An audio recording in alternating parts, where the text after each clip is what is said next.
来吧，你叫啊，越叫越兴奋。你老公当兵常年不在家，旷得很啊。今天让哥哥疼疼你。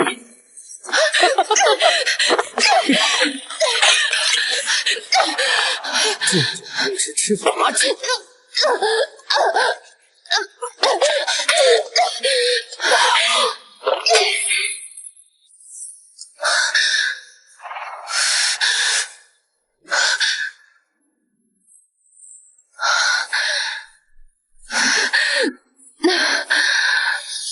我这是穿越了，还穿到了一个炮灰女配身上。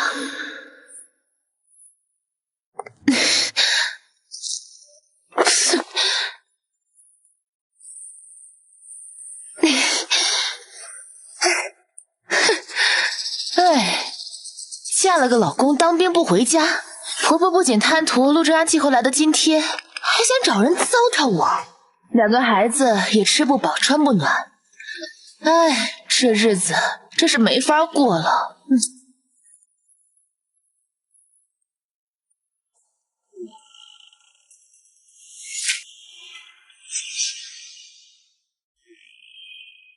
没想到空间居然真的跟过来了。这里物资丰富，足够我在80年代舒舒服服的生活了。爸，咱们现在进去啊？我呸！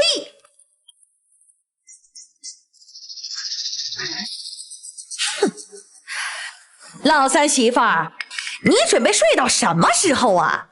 家里地里那么多活等着人干呢，你可甭光吃不干啊！哼，你底下还有俩拖油瓶呢，咱们家可养不起那么多张嘴啊！怎么没有声音？这弟妹该不会是身体不舒服，在里面出什么事儿吧？走，进去看看。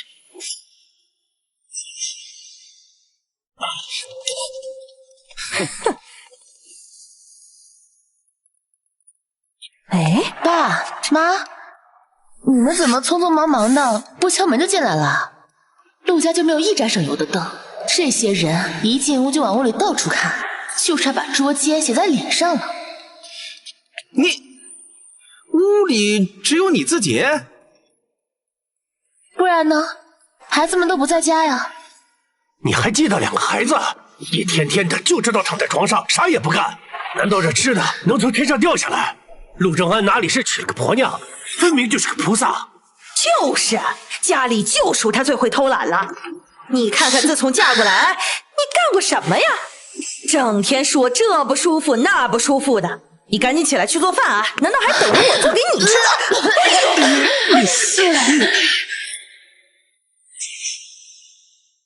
哎呦，这个病秧子可别搞丢给我呀！哎呦，爸妈，真不是我不干活，是我这身子，我是真没办法呀。要不等我这段时间病好了，我就天天给大家干活做饭。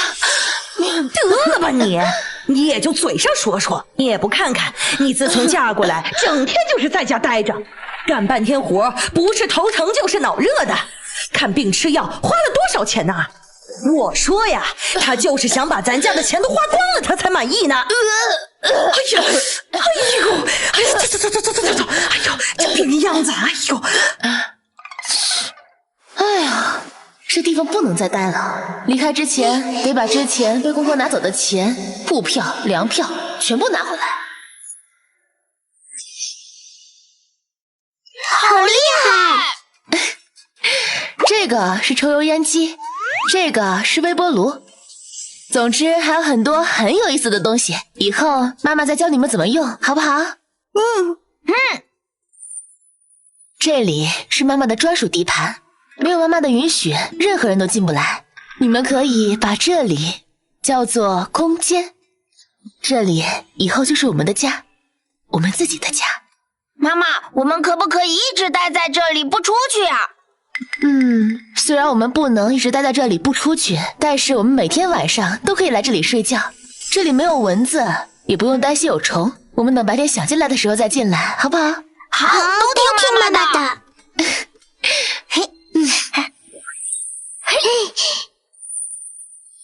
妈妈给你们开小灶的事儿，千万不能被任何人知道。一会儿出去就装作没吃饱、很饿的样子，一定要认真演戏，否则的话我们就完了。妈妈你放心，我和姐姐超会的。真乖。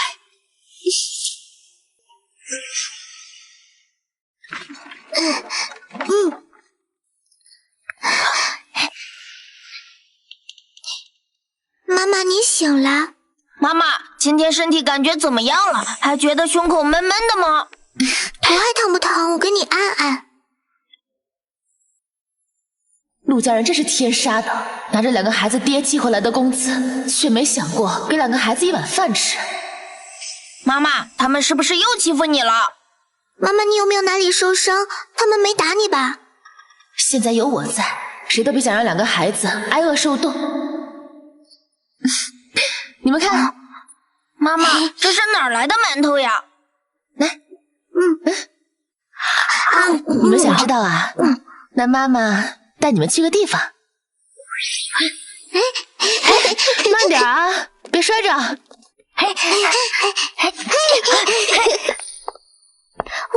这是变戏法吗？好漂亮的房子，这是什么做的？怎么跟镜子一样？这是真的吗？当然是真的啦。这里漂亮吗？你们喜欢这里吗？漂亮，喜欢。走，跟妈妈去厨房看看。这个是冰箱，我们可以把食物放在里面保鲜，这样食物就不会坏得那么快了。我们还可以把那些水果都放到里面，这样拿出来的时候，它们就是冰冰凉凉的了。我们还可以用它做冰棍呢。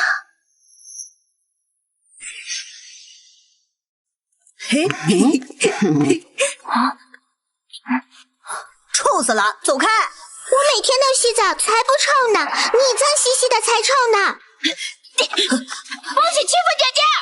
瘦得跟杆子一样，还想和我们打架？先多吃2口饭吧，豆芽菜。你这么好心，那就把你们的饭分给我们吃啊！就不给就不给！野种凭什么是家里的东西？活该饿死你们！你说什么？我们才不是野种，2个胖子肥猪！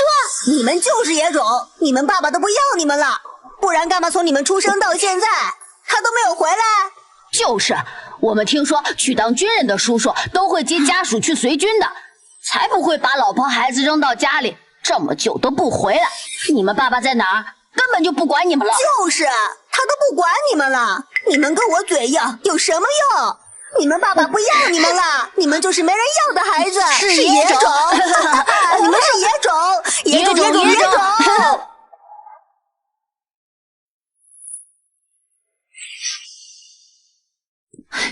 怎么了？是不是谁欺负你们？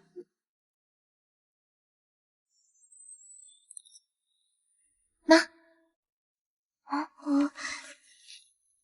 现在说说吧，到底是怎么回事啊？不管发生什么事情，妈妈永远站在你们这一边。如果你们做错了事，妈妈也会帮助你们解决，然后知错就改，好不好？妈妈，爸爸不要我们了，对不对？我都问过了，那些猪叔都会带着家属随军的，才不会这样子，一去就是好几年。爸爸好坏，怎么能让妈妈这么辛苦？说不要我们就不要我们。我决定了，我们要去随军，我要带上你们一起去随军。随军？弟弟说的对，要去随军。爸爸怎么能丢下我们呢？我要去找爸爸问清楚，问他为什么不要我们了。别的军属都随军，这样就能经常见面，我们也要随军才对。妈妈，你觉得呢？你们很想见到爸爸吗？这是什么意思啊？因为妈妈需要爸爸。去张婶家里帮忙的时候，张婶总说妈妈一个人带着我和姐姐很辛苦的，如果自家男人在家里就不会这样了，所以我们需要爸爸。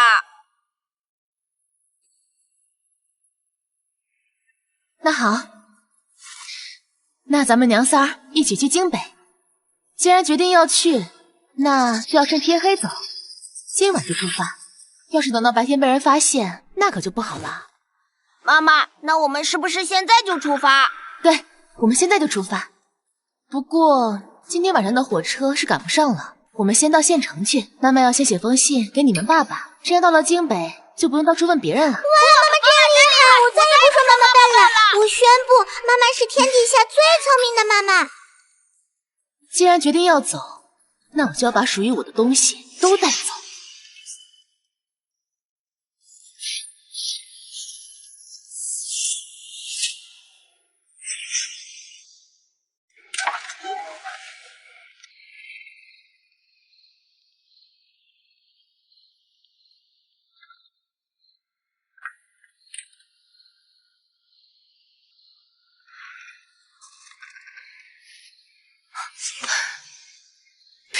真能贪！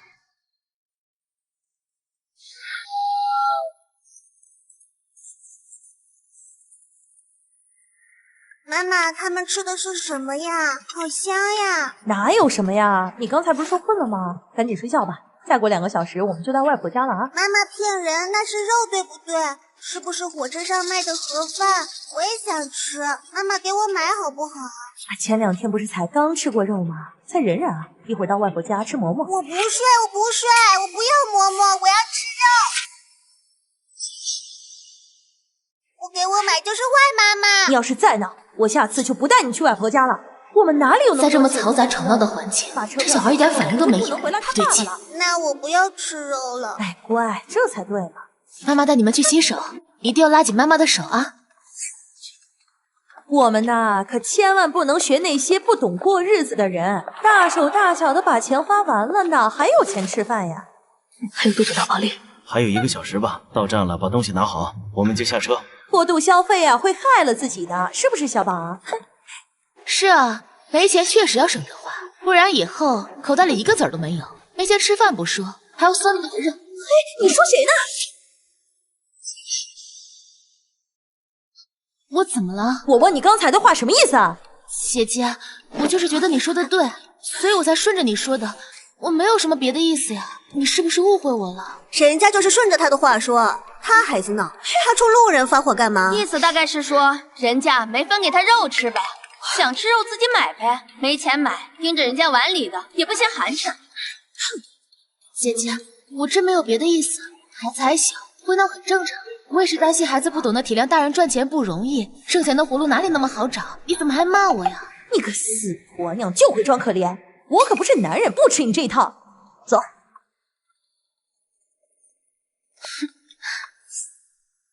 果然如我所料，这么大的声音，那孩子还是没醒。这个年代的人贩子都是狠角色，我该怎么办才能安全把孩子救出人贩子的魔爪？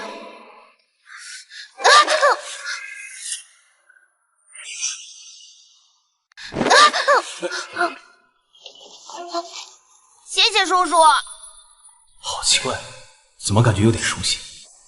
多谢啊。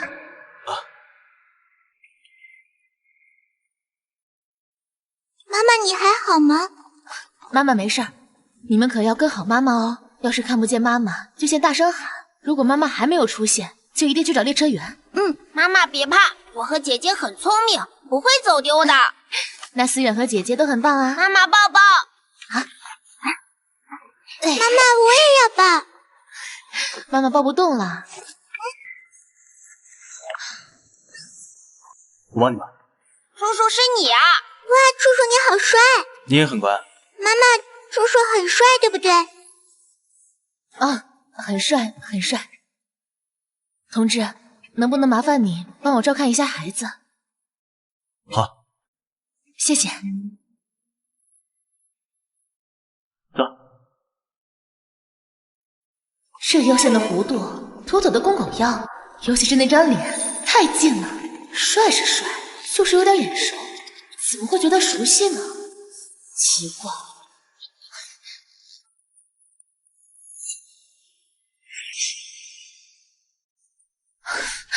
同志，就是他们。多谢同志提醒，只是车厢里人很多，现在动手容易伤到其他乘客。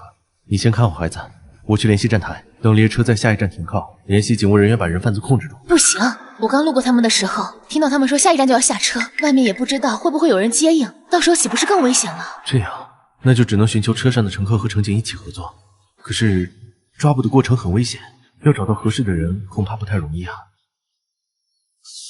哎，我有一个人选，同志，可能需要你帮忙。好，我愿意帮忙。那你跟我来。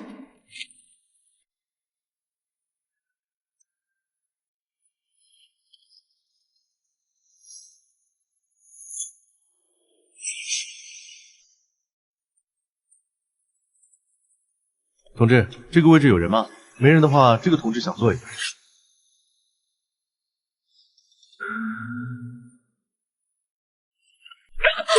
你们干什么？你们干什么？哎，你们干什么呀？发生什么事了？碍着我们的好事，那就去死！哎呀，同志们都来看看呐！他们光天化日下要杀人了！我和我婆娘带着孩子去精美医院看病，结果这些畜生冲出来，不分青红皂白就抢我们的孩子，还动手要杀我们，没有天理王法啊！哎呀，这些人都是要杀人的土匪！看看把我和我男人打的呀，我们命苦啊！只是想带着孩子看个病，也不知道哪里惹到他们，他们就想要我们的命啊！太吓人了，怎么回事？我们的娃大娘胎出来身体就不好，你们光天化日之下抢我孩子，我孩子要是有个什么好歹，你们都得挨枪子儿！呸！有人举报你们是人贩子，刚才车厢那么乱，你们怀里的孩子都没有血，甚至没反应，你们到底给他喂了什么？你们身上拿着刀还想伤人，满车厢的乘客都是证人。你们放心，等火车在下一站停靠，会有公安来带走你们，调查清楚是怎么回事。赖舌头的长舌妇，都是你乱嚼舌根举报我们的，对吧？我都说他那副看着不安分的样子，带着2个孩子，只怕都不是自己，他才是人贩子，你们去抓他呀！这个臭婆娘，最毒妇人心的下贱玩意儿！有本事你不要躲呀，看我不弄死你！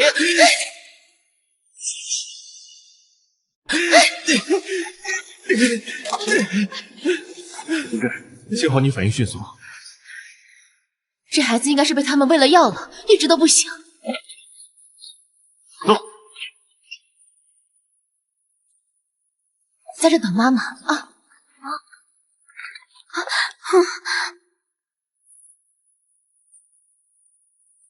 妈妈，那个人贩子真的被抓走了吗？妈妈，刚刚还有人受伤了，他们为什么那么坏？因为啊，他们是人贩子，干的就是把别人的孩子和亲人偷走的勾当。这些人都很可怕的，所以以后遇到奇怪的人一定要躲得远远的。那妈妈怎么知道那2个人是人贩子？因为刚刚车厢里那么多声音还很大，他们怀里的那个孩子居然都没有醒，这说明啊，一定有问题。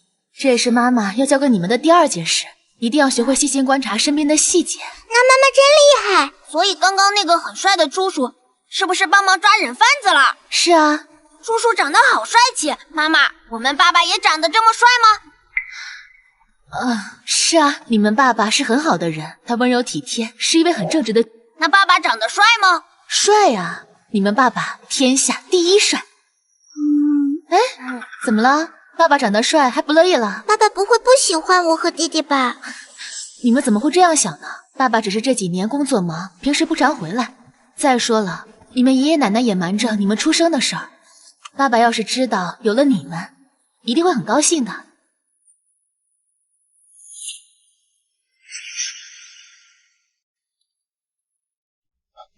陆同志，队里让您这边做完笔录之后，给回个电话。我知道了。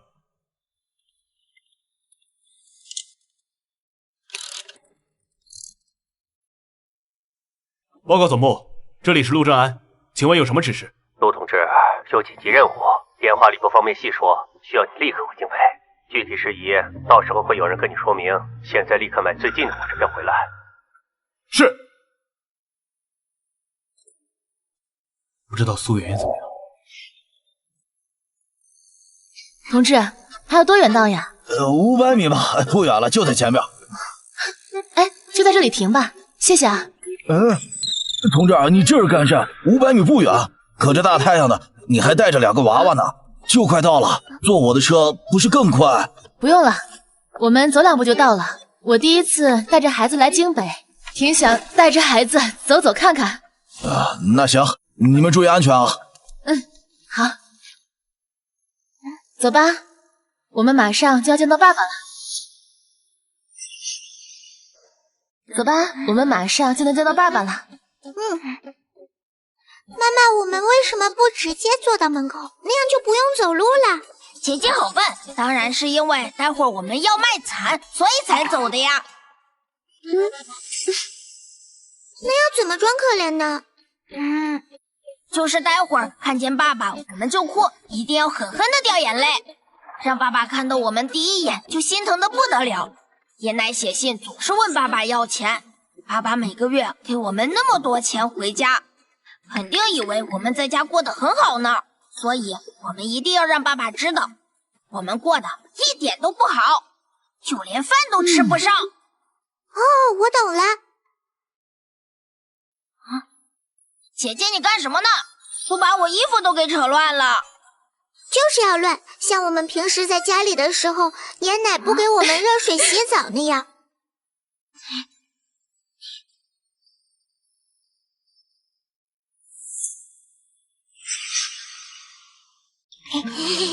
这样更像一点。哇，弟弟，你好像花猫。不对，是一只很威武的花猫。你们2个呀，真是鬼灵精。走吧。同志，这里是禁区，不是相关人员禁止入内。如果你是来找人或者，请出示相关证件或者介绍信。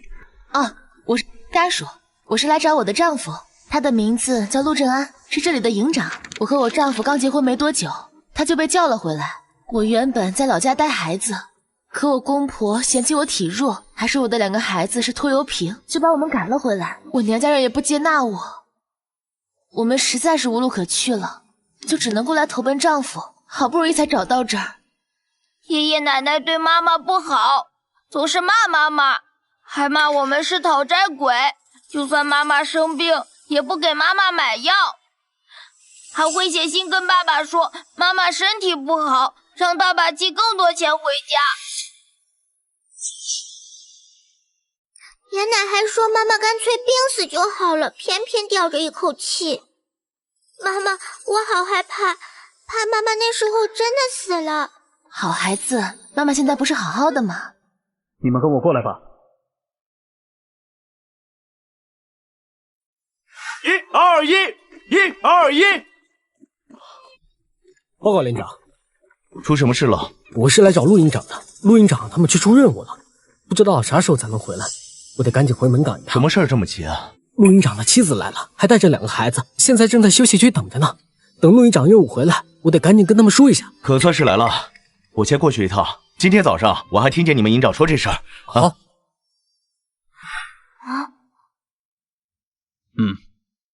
文件没有问题，不过我需要向上面请示一下。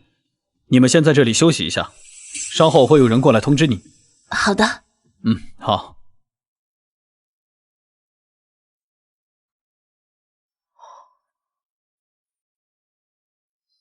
是陆正安的婆娘和孩子，准没错。哎呀，2个孩子长得也太像陆正安了，尤其是男娃娃，那样子简直是跟他一个模子刻出来的。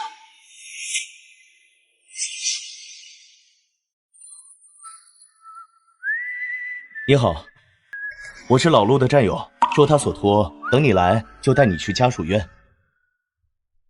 正安呢？他怎么没来？他也是今天才收到你的信，才知道你要来京北，但他要出紧急任务，不知道什么时候回来，不放心你跟孩子，所以就托我帮忙注意一下。家属院？我之前跟他写信回来，没说有房子呀。也是这几天才申办下来的。老陆让我先把你们安置在家属院那边，我们现在过去吧。来，我来帮你吧。谢谢。来。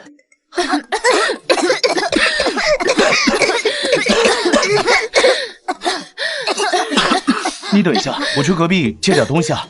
那我跟你一块儿去吧，在这等妈妈啊。哎，谁呀？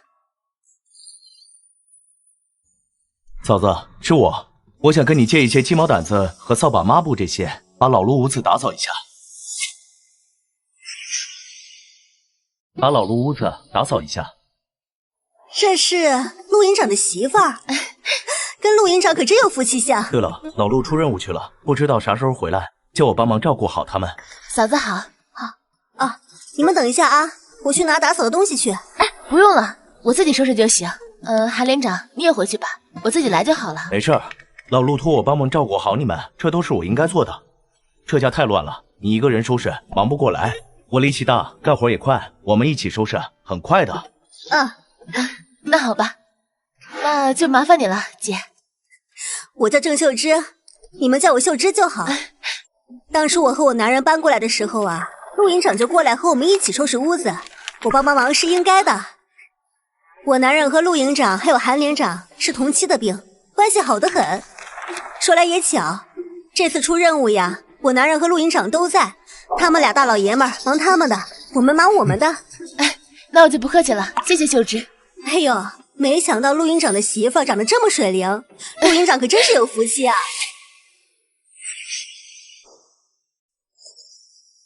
哎呦，你们两个小豆丁呀，可别摔着，这种事交给我们大人就行。你们去那边坐着休息去。秀芝阿姨，没关系的，我们能做，这些在家里都做习惯了，我们很厉害的。干完家里的活，还能去张婶家帮忙打扫，干完了还能给我们几分钱。我和弟弟干很多活，就能拿到钱存起来。妈妈生病了，就有钱买药了。我们很厉害的。大妹子，老陆出任务了，不知道什么时候回来。你和孩子有什么需要的，尽管跟我说，不用不好意思，我呀就在楼下啊。哎呦，这高的地方呀，交给我们就行，你们别摔着了。今天真是太谢谢你们了，不然我一个人带着2个孩子，真不知道怎么办才好。这是我出村的时候在村口的野树上摘的，个儿大又甜，你们尝尝。你们要是连这都不肯收，我以后真不好意思找你们帮忙了。谢谢。我男人和陆营长今天出任务去了，要不你今晚来我家住？哎呀，不用不好意思，等屋子收拾好了呀，再住进来。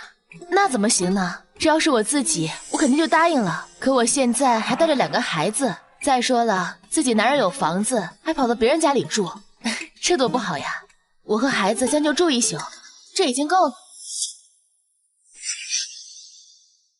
这已经够了。可这床架已经腐坏了，回头得扔。你们娘仨今天晚上怎么住呀？秀芝姐，我正好想让你带我去这里的供销社买几双褥子。今天晚上我们娘仨就打地铺了，这买床要搬搬扛扛的，还是等郑安回来再说吧。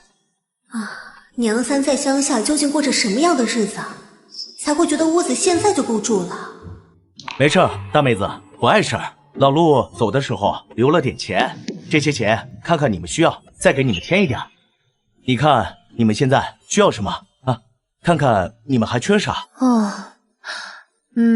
这除了买褥子，还有一些锅碗瓢盆，还有洗澡的桶。行，我去买啊。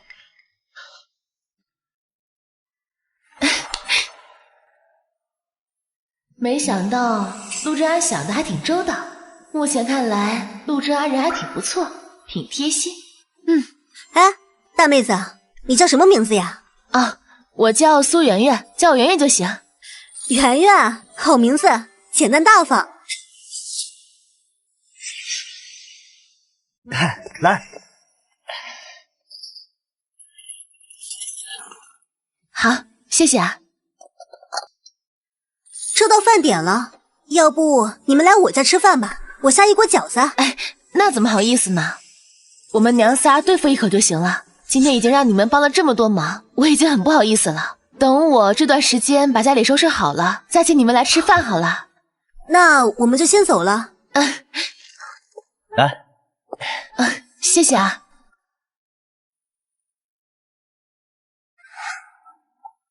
秀芝姐，你醒了吗？怎么了，大妹子？秀芝姐，我想问问你，最近的菜市场在哪儿？我想带孩子们去买点菜。虽然和孩子在空间吃香喝辣，但既然住进了大院儿，样子还是得做的。哟，正好，我也要去买菜，走，带你一起。好。这大院儿呀，离菜市场挺近的，就是离百货市场远，出去不方便，得坐公交车。咱们走吧。走。是啊。呀，这妹子长得真好看，跟画报上的美人似的。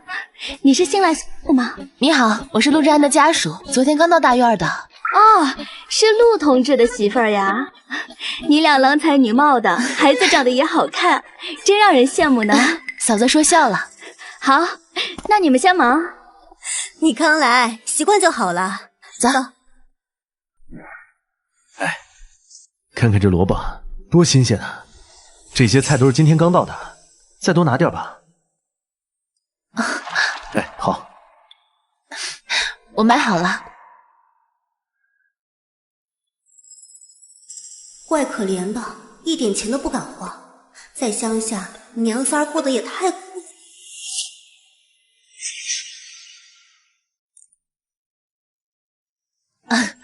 钱还是要省着花，真安还不知道什么时候回来呢。我带着2个孩子，要花钱的地方还多着呢。哦，我不是那个意思。要不我们打平伙，你来我家一起做饭，一起吃，怎么样？姐，我知道你的好意，不过还是算了。逢年过节一起吃饭还好，我住家属院里，天天到你家去吃饭，让人家看见多不好呀。那我就先回去了。啊，好，走吧。我们现在回家啦。消毒水的味道，医学算是我的专项了，找一份卫生所的工作不在话下。妈妈，你看病吗？妈妈，你看病吗？不是啊，这个年代的中医不需要考证，只要拿出真本事，让大家看到我的能力就行了。哎，我跟你说啊，我儿子的幼儿园教的可好了。对呀，可以把孩子送到幼儿园。3岁虽然早了点儿，但陆思远和陆明追子慧是可以上幼儿园的。走，宝宝们喜欢这儿吗？喜欢。这里就是幼儿园，读书的地方。你们可以在这里交到很多好朋友，跟他们一起学习，一起玩。我们要读书。幼儿园每个月月初交学费，学费包含午餐的费用，1个月是5元钱。好，等你们上了幼儿园之后啊，要互相照顾。要是有人敢欺负你们，一定要告诉妈妈，妈妈给你们撑腰。你们在幼儿园里好好上学，妈妈出去工作，这样妈妈就可以养得起你们啦。妈妈辛苦了，也要告诉我们，我和弟弟也一样会保护你的。好，我们都要照顾好自己。妈妈，你不亲亲我吗？亲亲亲。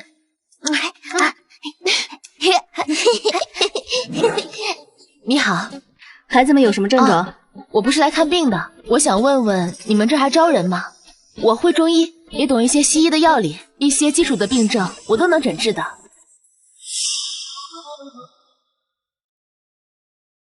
啊，你会中医？你会中医？啊，我会。请问你们这还缺人吗？缺人，要这份工作的话，得需要先考试。这份卷子，你先拿到旁边先去写，我这会儿很忙，写完了直接给我送到诊室就行。答题必须得全对。哎，好，那我写完了再来给您。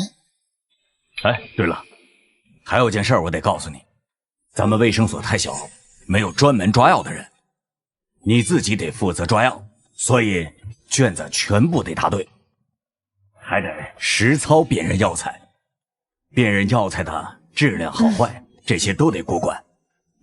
好，我明白了。去吧。思远，你和姐姐先去隔壁玩，妈妈忙点事情，一定要乖乖的待在卫生所里，不要乱跑，知道了吗？来吧，孩子们，走这边。妈妈，你放心，我会照顾好姐姐的。等我们去幼儿园上学，我们要努力读书，长大后做个很厉害的大人，当妈妈的靠山。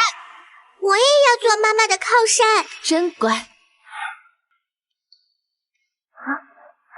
爷爷，我们能进来吗？当然可以了，但是不能胡摸乱碰啊，不然我把你们扔出去了啊。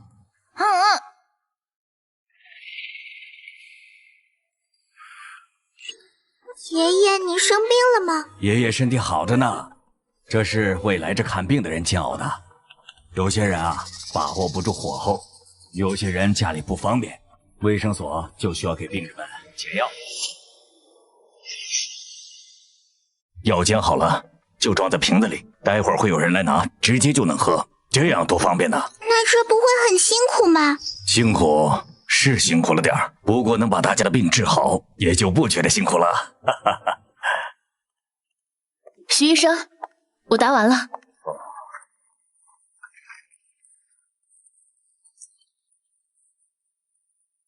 全答对了，你答得很好。这样，我给你拿几味草药，看看你分辨药材的能力怎么样。好。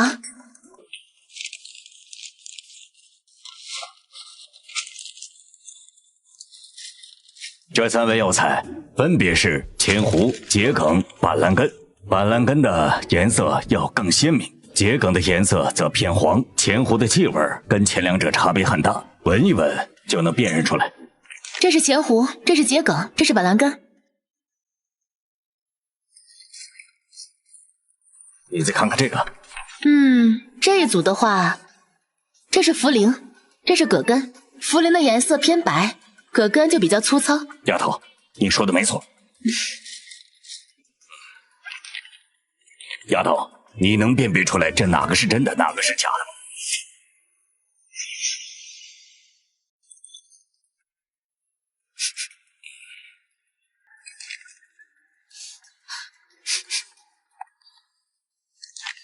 这个是真的，其他的都是假的。这几根人参的成色其实很好，你是怎么辨别出来的？灵芝我特地都拿了假的，你是怎么看出来的？这2根人参的成色确实都很好，我也差点认错。这一根也不能说是假的吧，它是人工种植的，只不过后期加工成了野人参的样子，因为年头不够，所以药用价值其实不高。还有这2个灵芝颜色都偏褐色，质地也偏硬，我差点都被骗了。只不过我闻了一下，气味比较淡，没有真灵芝的那种苦杏仁味儿。哎呀，不得了不得了！我原本还想着药的品质，就算不能完全辨认，后期我也能慢慢教你，基础的你能做就成。真没想到你还真有2把刷子。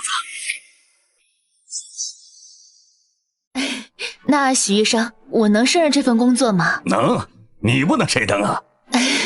对了，丫头，你把资料填一下，我会帮你上报上去，能快点就不用你来回跑来跑去了。就是信息一定得核对好啊，不能写错，不然会被驳回的。好，那您稍等啊。开心，马上有工作了。秀芝姐，这么晚了怎么了？许大夫，快请进。这么晚了，我去给您倒杯水吧。不用了，我还得赶回家，说完我就走了。你的审核呀通过了，我是来给你送录用信的。下个月1号正式开始上班，到时候你拿着录用信直接登记上岗就行。好，谢谢你。谢什么？都是你自己争气。好了，我先回去了，记得下个月1号准时来上班，千万别迟到。慢走啊。好。妈妈，你找到工作了？是啊，妈妈找到工作了。到时候你们想吃什么，妈妈就给你们买什么。妈妈真棒，妈妈是很厉害的大人。你也是很厉害的小男子汉呀。妈妈，我和姐姐会乖乖上学的，你不要担心。你上班一定要照顾好自己。好。苏同志，你真的没在单位当过医生吗？我看你这手法挺熟练的。我只不过是有样学样罢了。我只不过是有样学样罢了。我要是真在别的单位当过医生，也不会来京北随军了。那你的学习能力挺强的，真是后生可畏啊！您过奖了。哎，同志，你是所里新来的医生呀？小同志长得真水灵，结婚了吗？我今天是第1天来所里上班，我结婚了，是来京北随军的，正好在这儿找个工作。这小模样还真看不出来是结了婚的，不知道谁这么有福气娶了你，又好看又有本事。哎，对了，你丈夫是？啊，我丈夫叫陆正安。陆同志，没听说过他结婚了呀。我早就听说陆同志娶了媳妇儿，就是一直没有机会见到，没想到还是个美人。陆同志也真是有福气，能娶你做媳妇儿。不过我听说陆同志前阵子是不是出任务去了？小心！立正！敬礼！礼毕！这次任务圆满结束，同志们辛苦了，大家早点休息，明天还有训练。解散，跑步走！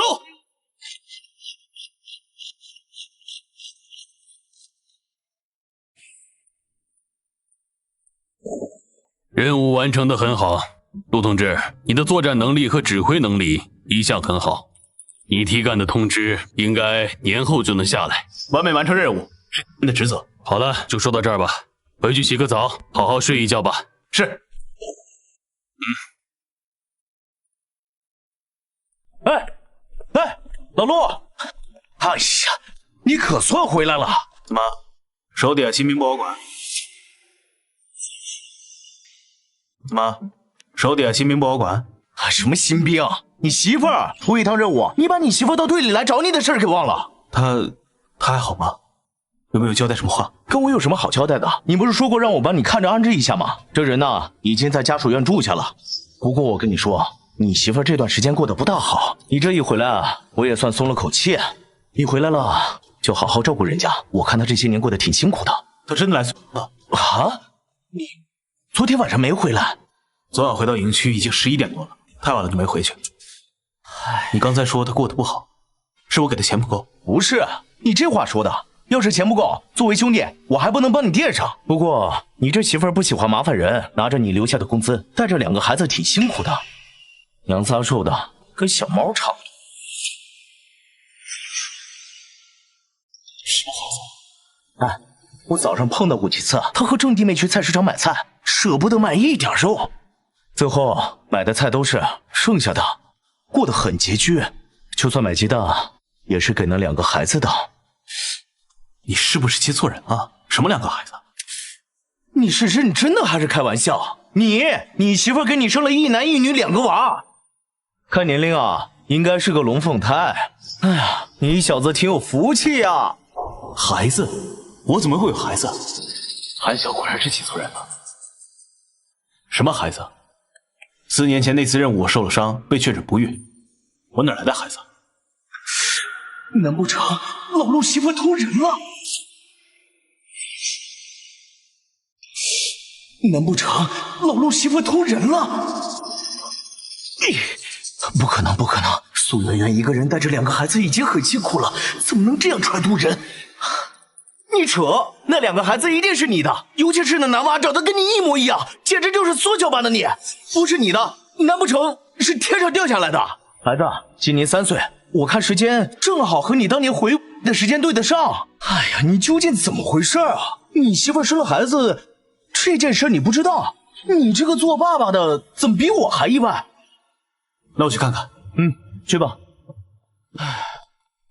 连长，陆营长去忙什么事儿呢？又有紧急任务了？算吧，也算挺紧急的。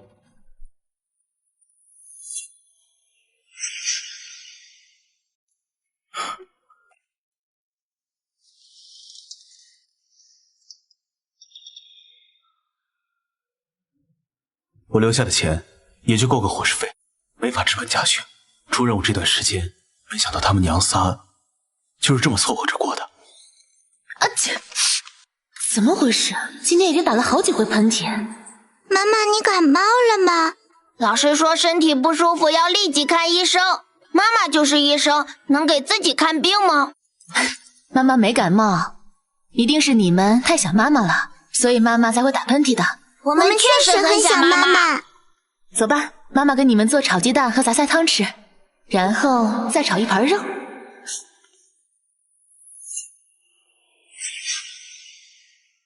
进去吧。今天白日的，家里不会是进贼了？不能够吧？偷谁家都好过偷我们家呀！难道郑秀芝或是海晓有备用钥匙？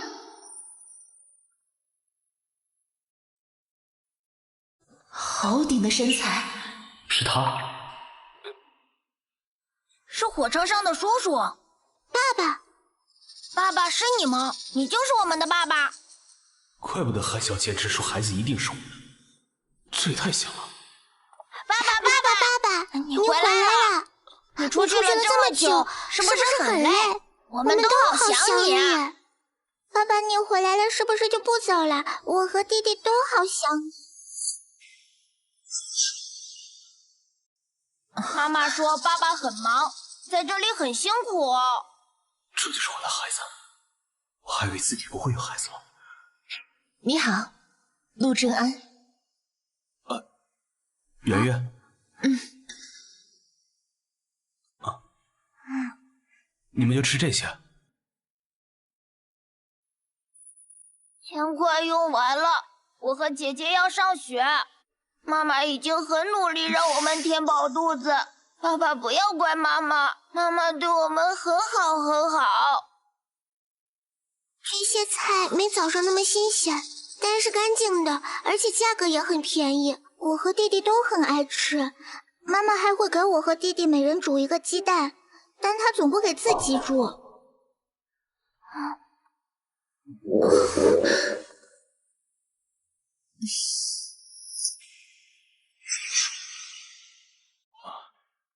我在食堂打了一个菜，我等会儿再炒几个菜，你们坐着我来吧。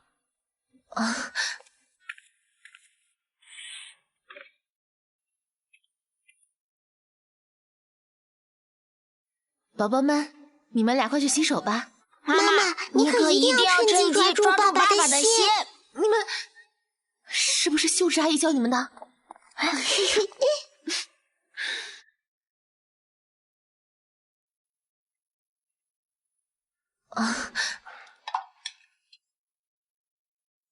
在老家遇到什么事？我出任务之前收到家里2封信，一封是大哥寄的，一封是你寄的。但当时任务紧急，我无暇多想。信上内容说，信上说没说，我和野男人把家里的钱全都卷走了。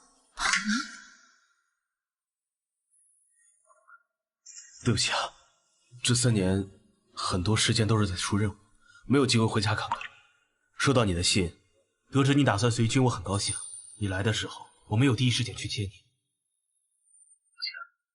没关系的，我知道你忙，我不怪你的。在家究竟发生什么事了？当年你刚回去的第2个月，我就发现自己有了孩子。我想跟你写信，可我压根就不识字，写不了信。你每个月都会往家里寄津贴，他们就打起津贴的主意。他们知道，你要是知道我有了孩子的事，就算出长期任务，也会把我接到京北。你要养婆娘和孩子，往家里寄的钱就省了，他们就把这些事瞒了下来。生孩子之前，他们天天都让我生火、做饭、下地干活。生完孩子之后，他们就骂我和孩子是拖油瓶、讨债鬼，不干活就不给饭吃。不仅如此，还对我和孩子非打即骂。他们拿你寄回来的钱给大哥、2哥的孩子打金锁，我也想给孩子打金锁。他们指着我鼻子骂，说我们的孩子命贱，用不了这么好的东西。他们居然这么对你和孩子！就算出长期任务，也会把我接到京北。你要养婆娘和孩子，往家里寄的钱就省了，他们就把这些事瞒了下来。生孩子之前，他们天天都让我生火、做饭、下地干活。生完孩子之后，他们就骂我和孩子是拖油瓶、讨债鬼，不干活就不给饭吃。不仅如此，还对我和孩子非打即骂。他们拿你寄回来的钱给大哥、二哥的孩子打金锁，我也想给孩子打金锁。他们指着我鼻子骂，说我们的孩子命贱，用不了这么好的东西。他们居然这么对你和孩子！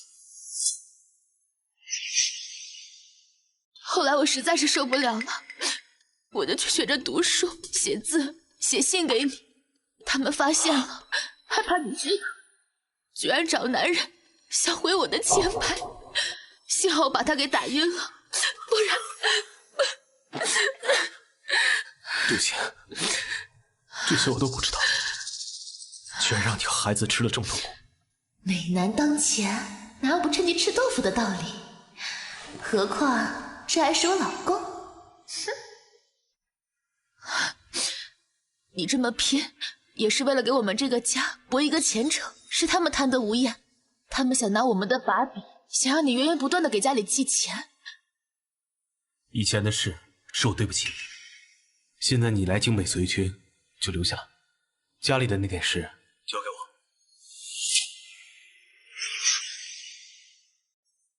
圆圆，不给孩子们先喂饭吗？不用，不用了，爸爸，我和姐姐已经会自己吃饭了。你们真棒，快吃饭吧。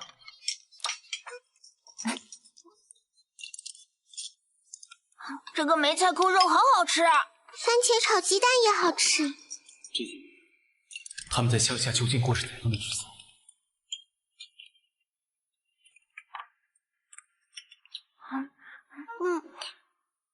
吃饱了吗？饿的话，再给你们做点别的。我们都吃饱了。爸爸，我明天还想吃番茄炒鸡蛋。好，你们还想吃什么？跟爸爸说，明天给你们带。好耶，谢谢爸爸。哎，别去食堂买了，我们以后可以自己做饭，这样能更省钱。好，都听你的。但咱们家有钱，想吃什么都尽管买。老公，你真好。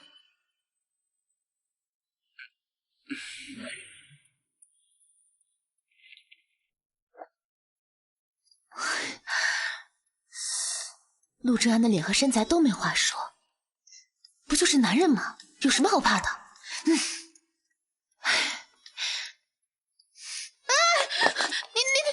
你怎么不穿好衣服？我忘记拿换的衣服，不好意思啊，没吓到你吧？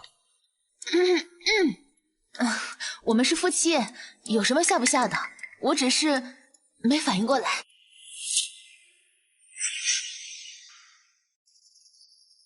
那早点睡。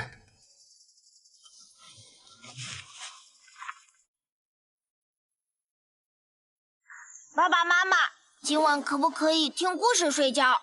今晚可不可以和爸爸妈妈一起睡？不愧是我的好宝宝，来的正是时候。好呀，让爸爸给你们讲。你们想听什么故事？安徒生童话的故事。好，那我就照着上面念了。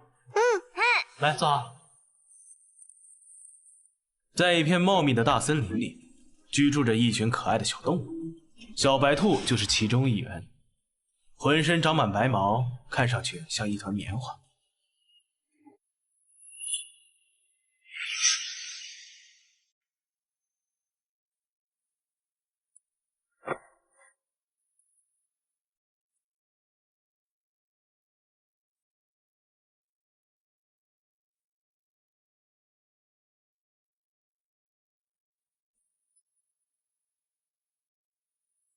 这几年辛苦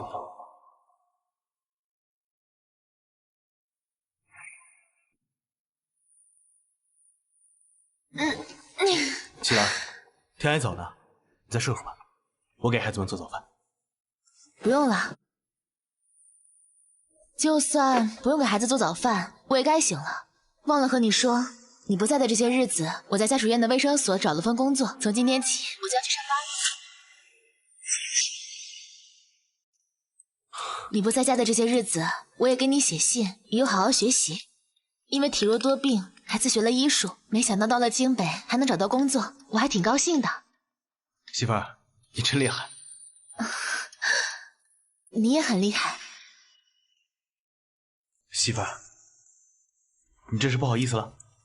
可是我真觉得我的媳妇儿很优秀。哎呀，孩子快醒了，你赶紧去做早饭吧，别耽误孩子上幼儿园。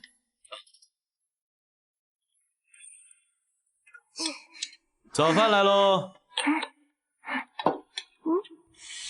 来，爸爸帮你说好不好？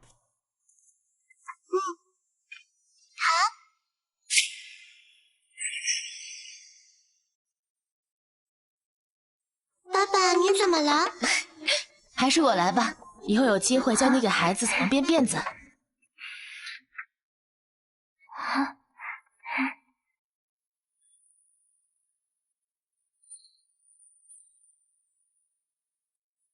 好了，快去吃饭吧。这是我的，那是你的。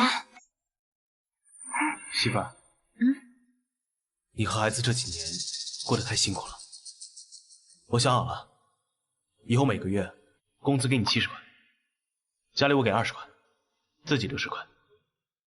钱你只管花，你只要记住，咱家别的不说，每天吃肉还是这10块钱，你自己够花吗？够。媳妇儿，你这是在关心我？我不关心你，还能关心谁啊？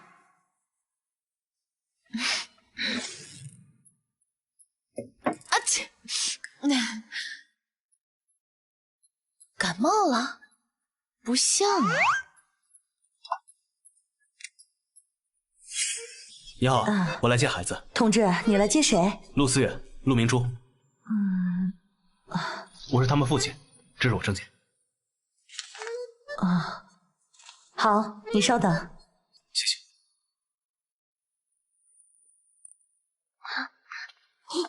爸爸，哎，走，我们回家。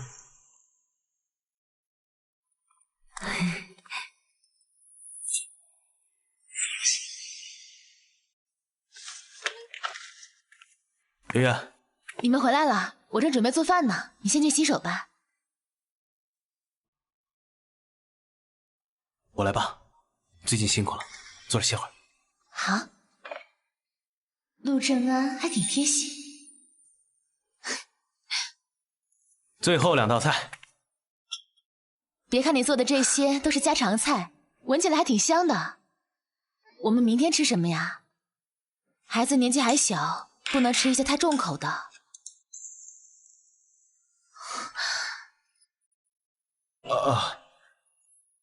剩下的我来就好了，你去陪孩子们吧。是错觉吗？刚才怎么有一瞬间，陆正安身上的气息侵略性很强？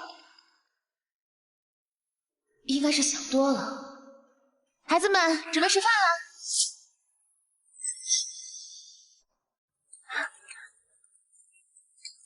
好香呀！爸爸妈妈厨艺真好。就你们俩嘴甜，明天想吃什么呀？我想吃水煮蛋、地三鲜。好，那我们明天就吃这个。你怎么了？是不是有事要和我说？没什么，就是在想，我应该更努力，早点把你们接到京北。你把孩子们带得很好，但是一个人拉扯2个孩子，有多辛苦，哪怕我再怎么想，都无法想象的。我还以为什么事儿呢，原来就是因为这个。你要真觉得亏欠我们，那以后就加倍的对我们好就好了。好，吃饭吧。吃这个。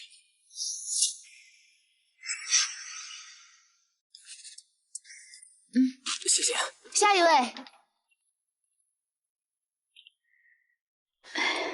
你有什么症状？大夫，我头疼。这种情况持续多久了？平时还有什么伴随症状吗？大概有1年了吧。这疼起来呀，这个筋一抽一抽的，特别疼，疼得要人命。你这也没发烧啊？我给你把把脉吧。你是不是有落过水啊？啊，大夫，我1年前去老家乡下的时候，当时天黑没注意，一不小心就掉到了池塘，从那个时候开始头疼的。刚开始还不是那么严重，后来呀越来越痛。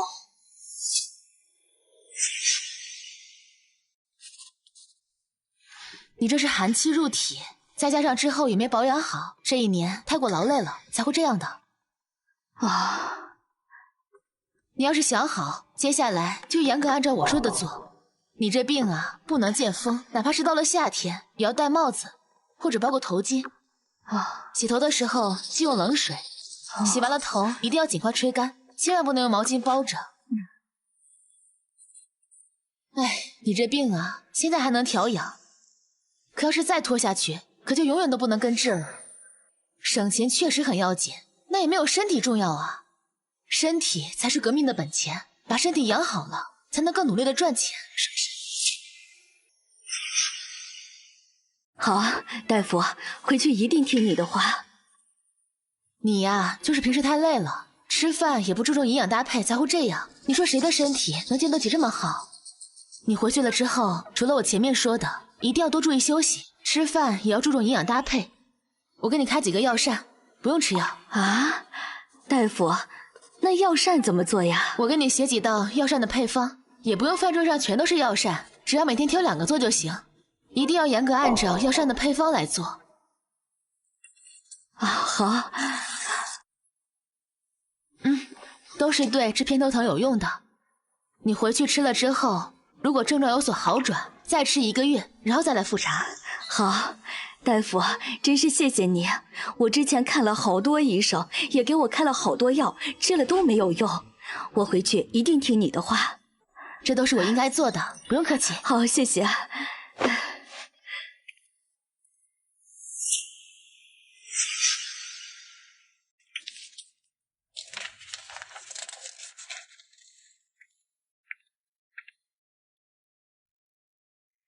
你竟然会做药膳？这都是我在乡下的时候看了一本关于药膳的书，当时很感兴趣，反复多看了2次。我也只是照猫画虎罢了。那是什么书？我也要拜读一下。这个要怎么解释？书是有的，但这里没有啊。哦，那本书是我在一个游医那里看的，不过那本书已经很久很久了，就连封面上的字也已经模糊不清。我每次翻阅的时候都得格外小心。我也不太清楚那本书叫什么名字，反正看的书是未来重新编撰的，现在确实没有。严格来说，我可没有说谎。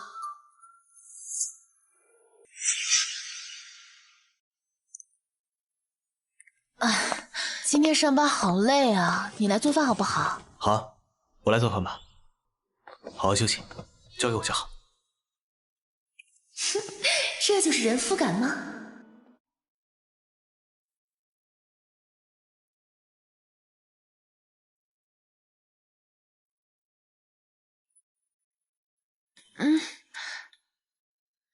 怎么了？是不是忙不过来了？没有，我看你今天太累了，汤在灶上煮着，还得等会儿才能好。我帮你按按吧。会不会太辛苦你了？不会。陆正安是什么完美人夫？眼里有活儿，什么都能干。这样的男人来一打也不是不行。哎，你这按的技术还挺好的，里还教这玩意儿？在里，除非有特殊任务，不然每天都是高强度训练。这一练下来这么多年，所以我们都会给自己缓解一下肌肉疲劳。哦。我们这些都是练过的，我没有对别的女人这样。解释这么长一串，原来是担心我误会。我没误会。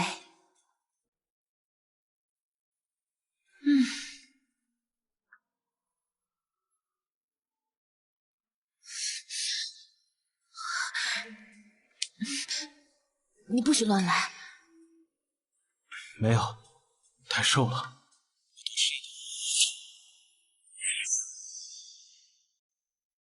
等过段时间，我去趟百货大楼，给你买些补品。听说燕窝很养人，到时候给你买。懂不懂呀？我这叫身材苗条，穿什么都好看，天生的衣服架子。你就算再胖10斤，你穿什么都好看。不行，你身体本来就不好，就应该补。以后家里的肉菜还是得加一加，不仅你要多吃肉，孩子也要多吃肉。后天就给你炖个汤吧，明天就去买。你自己就是医生，身体好比什么都重要。知道了，俩小宝确实需要吃肉了。哎，我周末休息，到时候给家里定制一份菜单吧。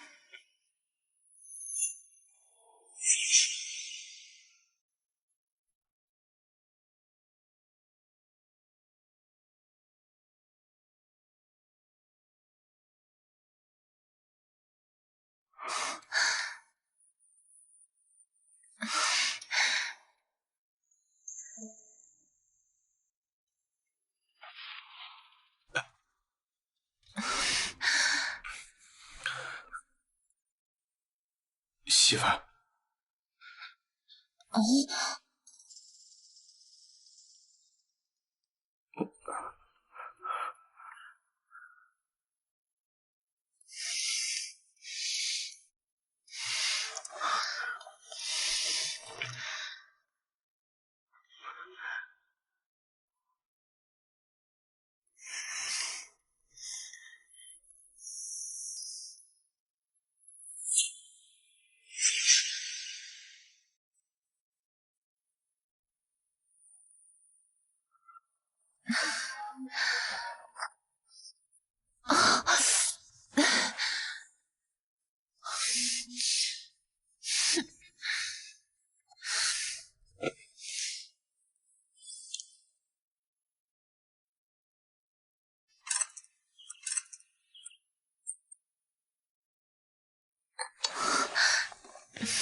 别让孩子们看见。你说他平时挺严肃的，私底下倒是挺圆人的。媳妇儿，我不去叫，他们就不会那么快醒来。让我再抱一会儿。要命，真是要命！陆之安左一个媳妇右一个媳妇，谁受得了？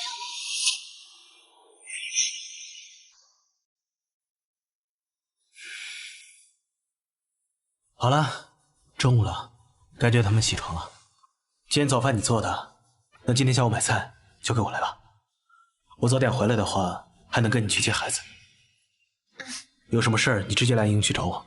现在所有人都知道我媳妇来随军了，你出示下证件，就会有人给你带路的。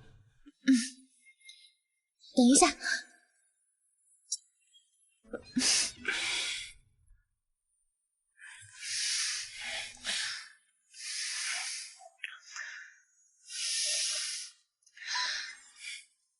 你不是上班要迟了吗？快去吧。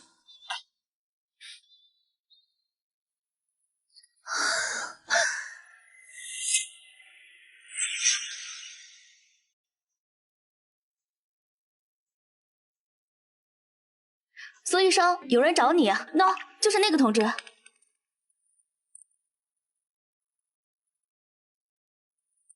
苏同志，是你们营长让你过来带话的。领导接到紧急任务，要出去2、3天，让我给你带句话。领导说抱歉，这几天辛苦你自己照顾孩子，任务结束后，营长会第一时间回家。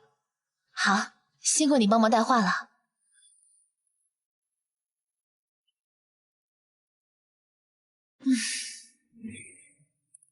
哎，妹子，我去取信，正好把你家的给你带来了。谢谢嫂子。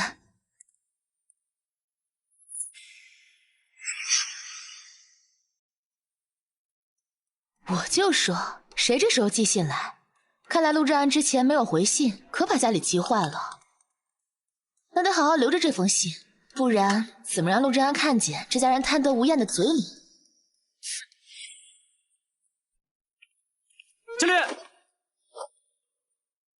离毕。陆营长回来那么着急，是着急见媳妇儿吧？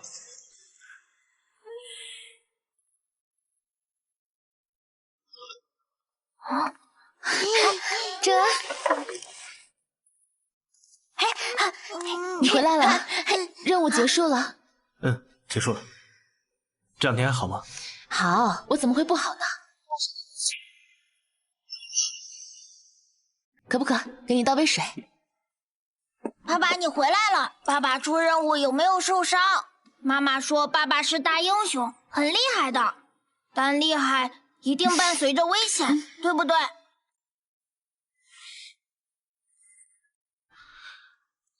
爸爸没有受伤。执行任务虽然会有危险，但好在最后圆满结束了。你们两个有没有乖乖的？爸爸，执行任务都是怎样的呀？是不是有很多危险呀？爸爸，你面对这些危险的时候都是怎么办到的呢？任务细节都是高度保密的，爸爸不能跟你们说。可是爸爸呢，可以给你们讲些其他的事情。好啦，妈妈还有话要跟爸爸说，你们两个先去玩，好不好？好，妈妈，我现在就去。这两个孩子呀，真是。家里我不在的时候，家里出什么事没？没有啊。现在是白天。白天怎么了？你脑子里都在想什么乱七八糟的事儿？我是有正经事要跟你说。这是家里寄来的信，昨天刚到的，你看看。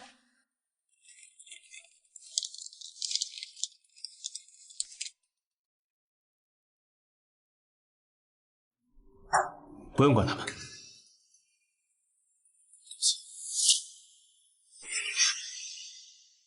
他们在信里面绞尽脑汁的给你泼脏水，对我也步步紧逼。可想而知，这些年你在乡下过得有多困难。以后不会了。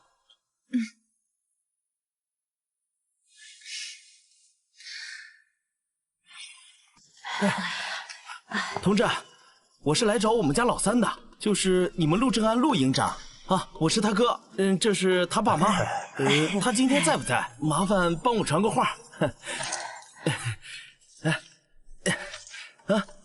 不拿百姓一针一线，请同志注意影响。啊，好，我进去问一问，你们先在这儿等一下。多谢啊，就好了。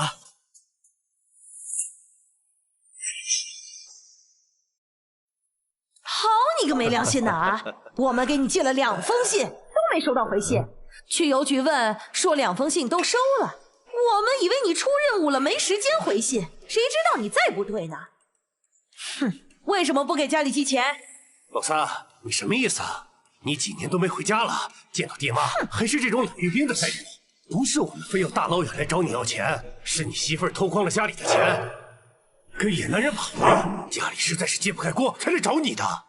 就是啊，老三，媳妇儿是你娶的，娶完之后你扔家里3年你都不管，我们好吃好喝的供着她。结果呢，她耐不住寂寞搞破鞋，跟野男人跑了也就算了，结果呢，偷光家里面的钱。我告诉你啊，说到底，这都是你媳妇儿的错，家里边损失的钱你得负责。第一，我媳妇儿没有野；第二，也没有偷家里的钱，她是来京北随军的。吴敏家属是要送军事法庭的。哎，不是，三弟，你胡说什么？苏媛媛还有钱来京北？再说，她一个文盲，她认得路吗？她说，继续说。说就说，你怎么跟你老娘说话呢？啊，翅膀硬了是不是？哼，我问问你，那钱是不是你那个偷的？你肯定知道，要不然他拿什么钱来随军呢？哦，你们俩搁这耍我们呢？我只说一遍，我媳妇儿没有偷家里的钱，她来京北的钱是自己偷偷攒的。你懂什么呀？他满嘴谎话，没有一句实话。在家的时候就好吃懒做，什么事儿都不干。老三呐，你最善良正直了，别被他骗了啊！哎，那谁说的话是真的？你们的吗？一定要我把话说得很难听吗？我归队之后，我媳妇儿就有了孩子。3年多来，你们不断寄信给我要钱，我都寄回家里。结果你们是怎么照顾我媳妇儿跟孩子的？3年了，你们瞒着我孩子的事情，拿着我寄回家里的津贴独自享受，结果不给我孩子和媳妇一口饭吃。孩子不到5岁就被逼着干活，要不是圆圆偷偷攒钱来京北找我，他们仨是要被你们活活的饿死。你们有点钱就在外面炫耀，家被偷了还怪在我媳妇头上。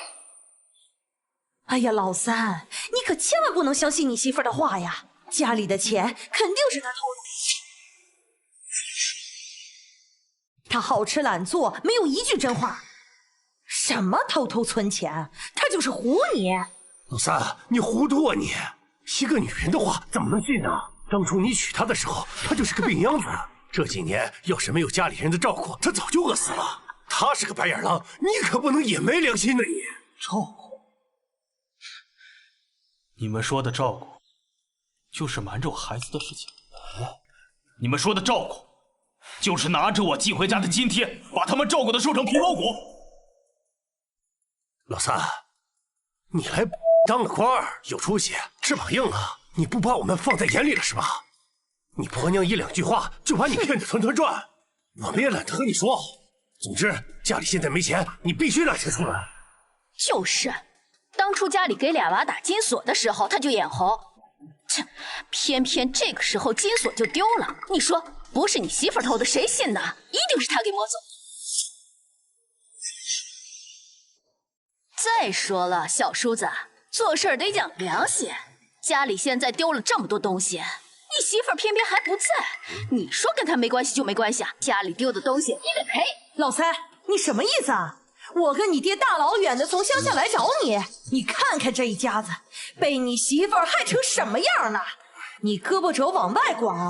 行，我们不计较，但今天啊，你得把钱给了。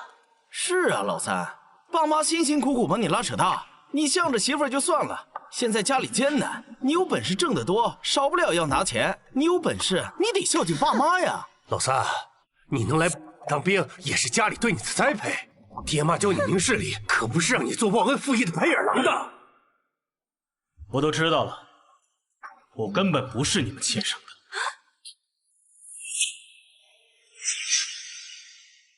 你对我从来就只有打，没有慈爱，要孝顺。你们找错人了。老三，你不肯拿钱出来就算了，居然还说出这种话，为了一点钱，连自己的爹妈都不认了，你真是个畜生你！我从当兵开始，每年都会往家里寄钱，娶了媳妇之后，每个月往家里寄80块，只多不少，已经足够偿还你们小时候给我的一饭之恩。我诚心谢你们大，但我不欠你们。你们走吧，我不会再往家里寄钱。那里从来就不是我的家，你们也从来没把我当过陆家的一份子。没门儿！好啊你为了跟我们撇清关系，这种鬼话都说得出来啊！哼，你真是没良心你！老三，话可不能多。我们是对你严厉了一点，可那也是为了你好啊！谁的孩子谁心疼？你是你妈怀孕8个月生下来的，你到底听谁胡说了？你媳妇儿，你糊涂啊你！就是啊，老三，你说这话也太伤爸妈心了。我们大老远的从乡下跑过来，你就这样对我们啊？你这是不孝，你知道吗？哼，怎么回事？首长，陆营长家属来对，发生了一点争执。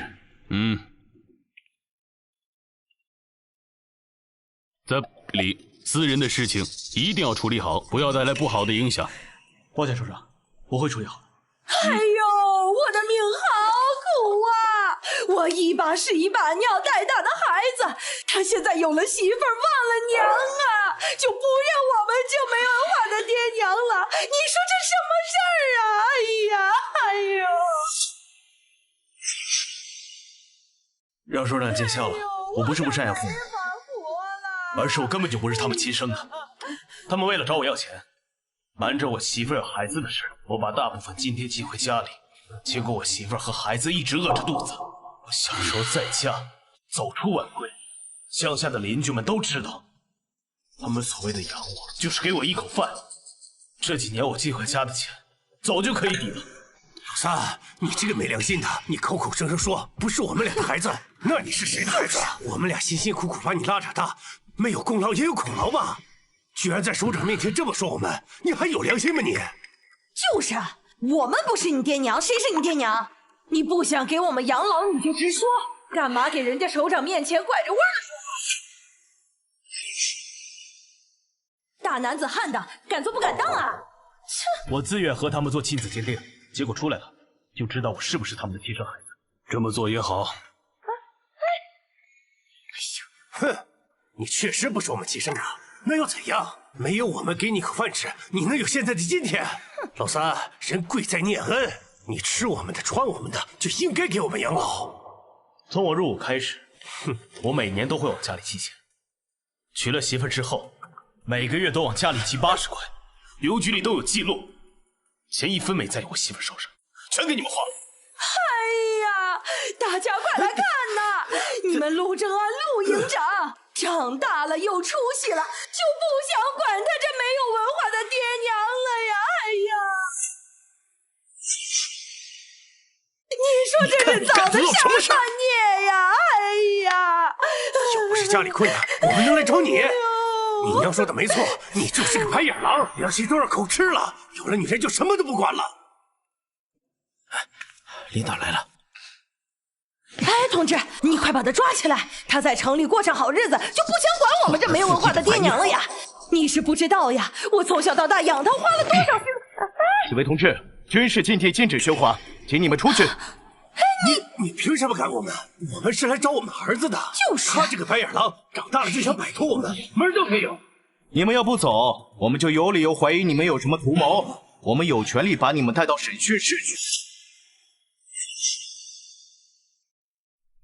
到！这，你个白眼狼，你会遭报应的你！走。哎，谢谢你们。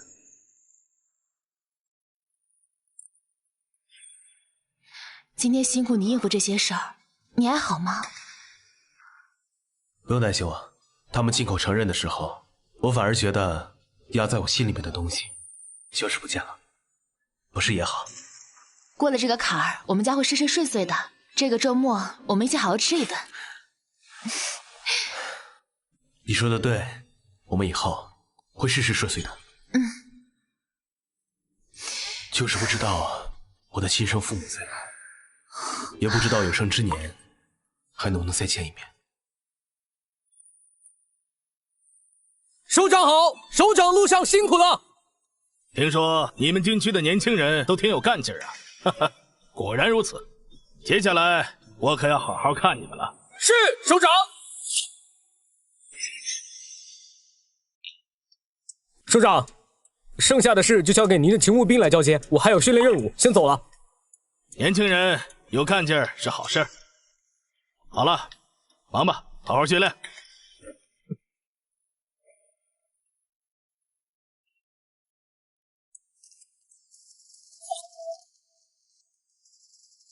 干嘛呢？不是陆哥，你等等，我说呢，刚才见老首长的时候怪怪的，一直觉得老首长很眼熟，难怪熟悉，是因为陆哥和老首长长得像。你这表情，刚刚碰见鬼了，没事吧？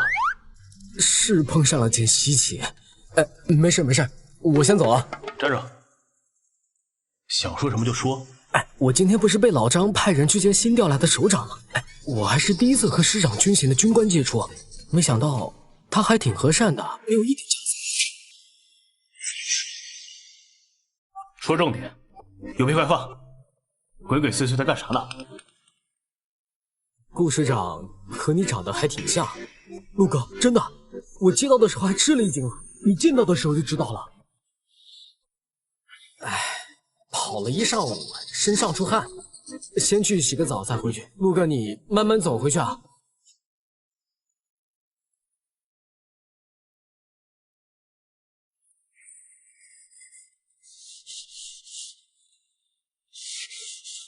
媳妇儿，怎么了？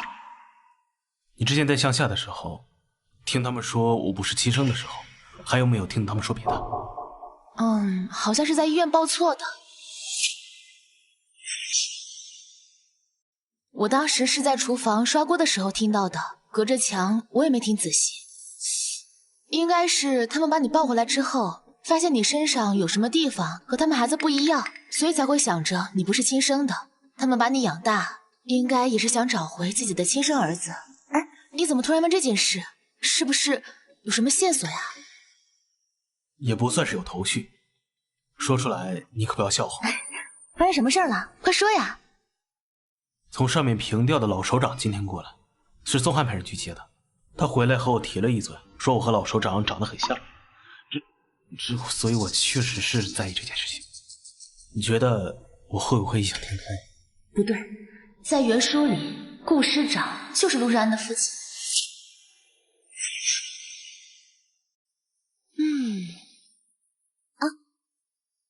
也不是异想天开呀，这老首长德高望重，可我男人也不差呀。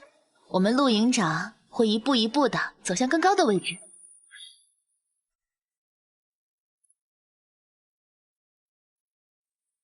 妈妈说的对。你们怎么还不去睡啊？爸爸，你是不是想亲妈妈？谁告诉你这些的？郑阿姨说的呀。她说我和姐姐看到爸爸妈妈对视的话，要赶紧走开，因为这是爸爸想亲妈妈。苏汉这对夫妻还真是。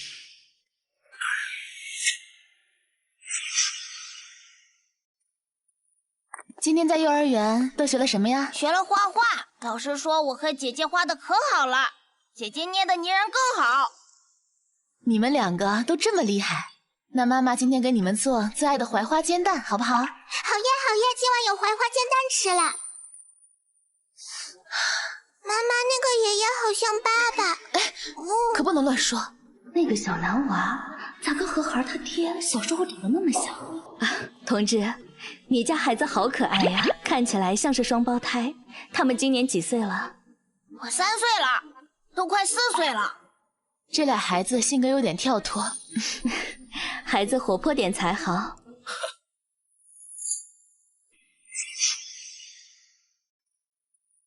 今天在幼儿园都学了什么呀？学了画画，老师说我和姐姐画的可好了，姐姐捏的泥人更好。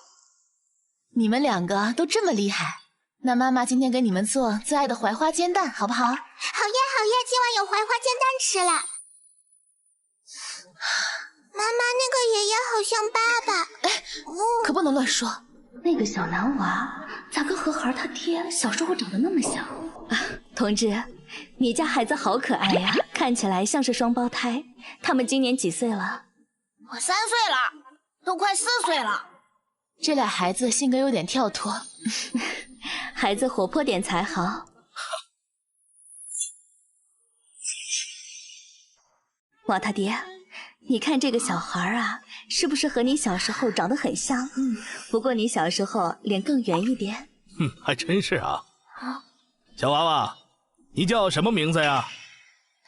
您是医生吧？为什么这么说？我在您身上闻到了淡淡的消毒水的味道。按理来说，只有医院才会有消毒水的味道。您今天应该做了几台手术，并且还是主刀医生，对不对？确实，在手术室待的时间长，加上经常做手术，需要和消毒水频繁接触，留下味道。但是主刀医生这点，你又是怎么看出来的？我是看您的手垂放和抬起的这些微妙细节。不过这只是我的猜测，不知道我说的对不对？真是后生可畏呀！你的观察力非常优秀。学医从医就是需要观察入微。对了，你现在在哪个单位工作？我就在家属院的卫生所，不过我是从乡下出来的，医术都是自学的，要您见笑了。国家重视人才，只要你有能力，在哪儿都能有一席之地。我相信你以后会有更好的发展，不用妄自菲薄。对了，你叫什么名字？住在家属院哪一块？我叫苏媛媛，苏州的苏，方圆的圆，就住在北院6栋。我看和你挺投缘的，以后要是有空休息啊，您就常来串门，我做一桌子好菜招待你。我叫蒋云，有时间一定过去串门。这2个小娃娃长得可真是可爱。爸，让我和他们两个玩会儿。嗨，去吧。哎呀，你们好可爱呀！你们叫什么名字呀？爷爷，我叫陆思远。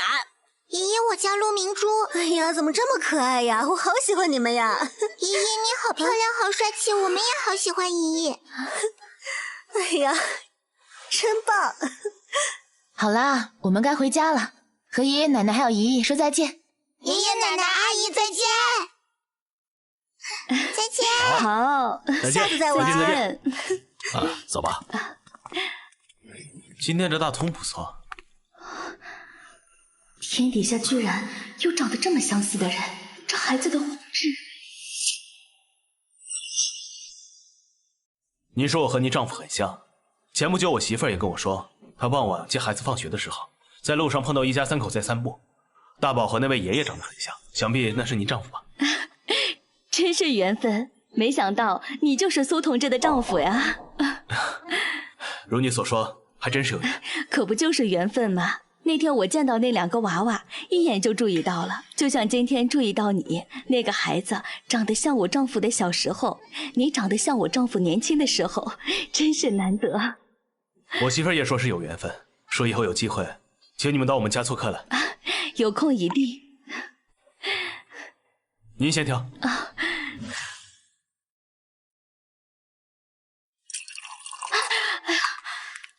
妈。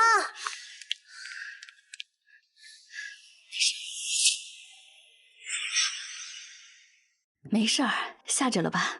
就是烫到手了。哎呀，妈，到底怎么了？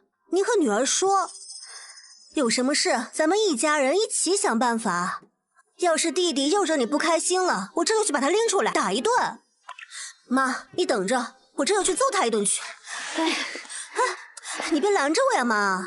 不是你弟弟，也不全是。到底什么事儿呀？您怎么还支支吾吾的？我今天遇到一个人，和你爸爸年轻的时候特别像，而且我还看到他脖子里那颗红痣。我当年生你弟弟的时候，脖子上就有个红痣，可是后来又没有了。我一直以为是我看错了，可是当我看到那个孩子的红痣时，你知道，当时我的心情就像烈火烹油。你也见过他的孩子，就是那天我们看到的那对双胞胎。你说，天底下真的有这么凑巧的事吗？妈，您是说陆正安？是，妈记得你见过他。我和他有工作交集，在我没调来之前，我就已经听说过他的名号了。在他手底下带出来的人，每年考核成绩都是第1名，由他带队出任务，伤亡率最低，完成度最高，有爸爸当年的风采。这次一起出任务，他的表现的确不凡。您要说弟弟是和他报错了，我是绝对信的。但这可不是小事儿，您和爸爸说过了吗？妈，今晚晚饭我来做，您先休息。那天呀，我们又不是没有见过那2个孩子，那个男娃呀，跟爸爸小时候还挺像的。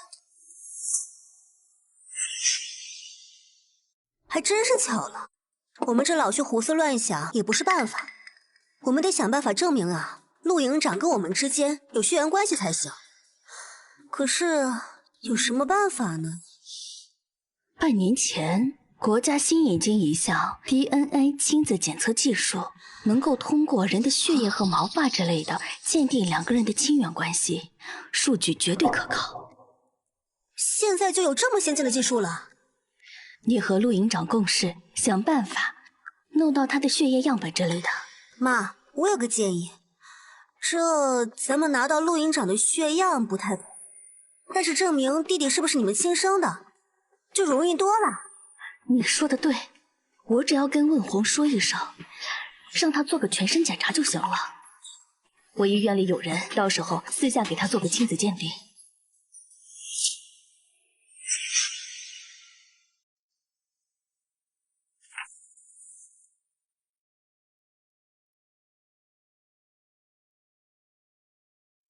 妈，爸，接下来怎么办啊？不如我们直接跟陆营长开口挑明，问他要他的血样本去做检测。这，你们两个也不用觉得不好意思。前阵子陆营长不是已经知道他自己不是陆家亲生的孩子了吗？我们直接开口，还省去这中间很多事儿。我相信，他也一定想要找到自己的亲生父母。行，那既然这样，到明天中午休息的时候，我就找个由头，让他来办公室，把这事儿给他说明了。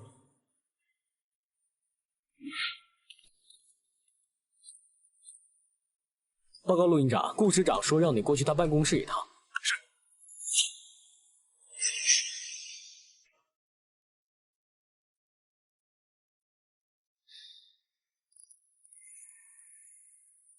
报告，进来。真是太像了。首长叫我来，是有什么任务吗？别紧张啊。这午休的时间让你来，肯定不是什么公务。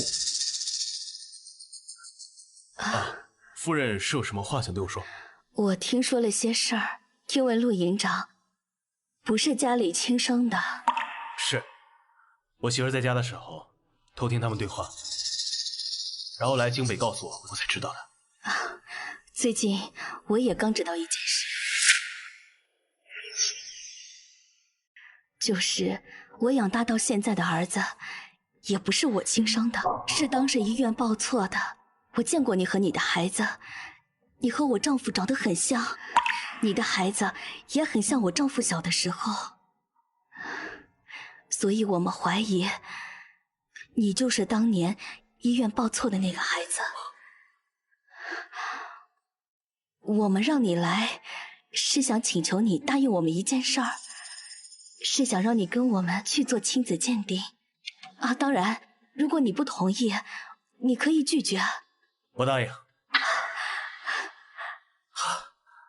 在我得知我不是陆家的亲生儿子之后，我也想找到自己的亲生父母。很巧，这个时候您出现了。在我和您见面之前，我的媳妇儿和我的孩子已经跟你们见过了。我媳妇儿也很惊讶地跟我说，我和首长长得怪像。之后在菜市场也碰到了夫人，夫人也这么觉得。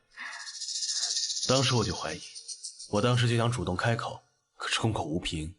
我们也只见过几次面，说出来你也不会信，甚至还会觉得我在攀关系。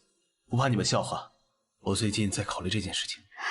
好孩子，怎么会？我们还担心叫你过来会让你觉得冒昧。好，这周末我的妻子和孩子也有空，到时候让他们过来跟你们见见。孩子也想和首长一起玩呢。好，好。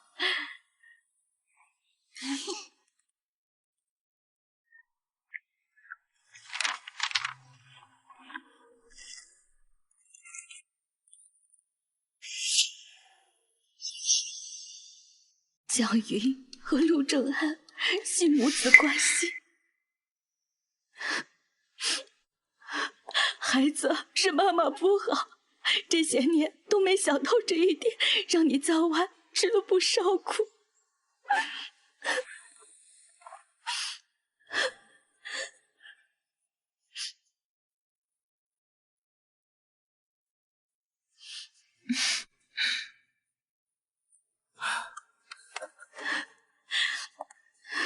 行了，别哭了，孩子找回来啊，是件大喜事儿，咱们一家人应该高兴才对。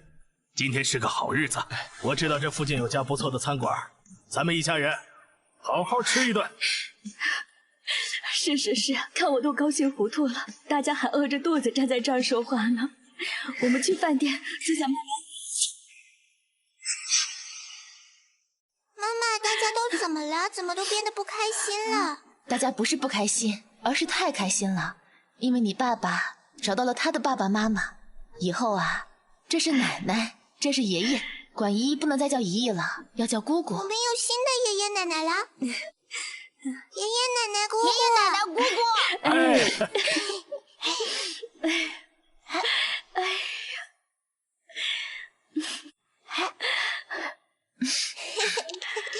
媳妇儿，我们是家人呢。